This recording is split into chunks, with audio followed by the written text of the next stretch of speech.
ഇവളെ ജയിക്കും. ജയിക്കാതിരിക്കാൻ പറ്റില്ല. പള്ളിവാർക്ക് കറിയാച്ചന്റെ മോളാ. മതി മതി, പെങ്കൊച്ചാ, അധികം നാളികണ്ട. നല്ല 1ാം ക്ലാസ് ആയിട്ട് തെളിക്കും. കർത്താവ് തമ്പുരാൻ എനിക്ക് അറിഞ്ഞു തന്ന തരിയ. ഞാൻ കളിക്കും,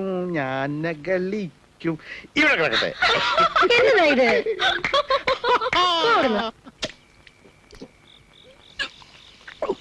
ജോൺസൺ പറയുന്നത് നമ്മുടെ ടീം ഇന്റർ കോളേജ് ചോട്ട് നിൽക്കുകയല്ലെന്ന.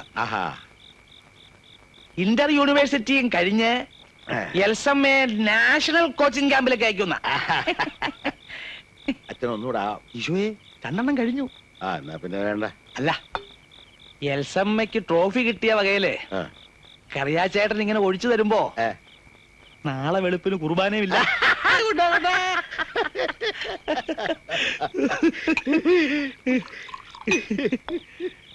എന്റെ മോള് ഭാഗ്യമുള്ള അച്ചു. ഈ കൊച്ചുണ്ടല്ലോ, ആ കൊച്ചൻ വന്ന ഇടയ്ക്ക് ഇവളെ കണ്ടിട്ട് ഓടിച്ചെന്നും പറഞ്ഞ് എന്നാ ബേളമായിരുന്നറിയാവോ.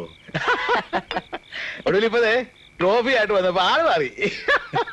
ഇപ്പൊ ആ കോച്ചു കൊച്ചിന്റെ പേര് കേട്ട തേരും പാലും ഒഴുകാച്ചു.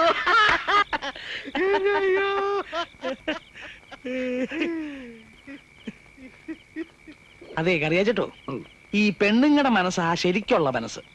അത് അച്ഛനെങ്ങനെ അറിയാം? അപ്പോ അവത്തുങ്ങള് അപ്പപ്പ തോന്നുന്നു അപ്പപ്പ പറയും. ഇടയ്ക്കും തലയ്ക്കും ഇങ്ങനെ മാറിക്കൊണ്ടിരിക്കുന്നേ ഉള്ളൂ. പെണ്ണുങ്ങളെ പറ്റിയല്ലോ.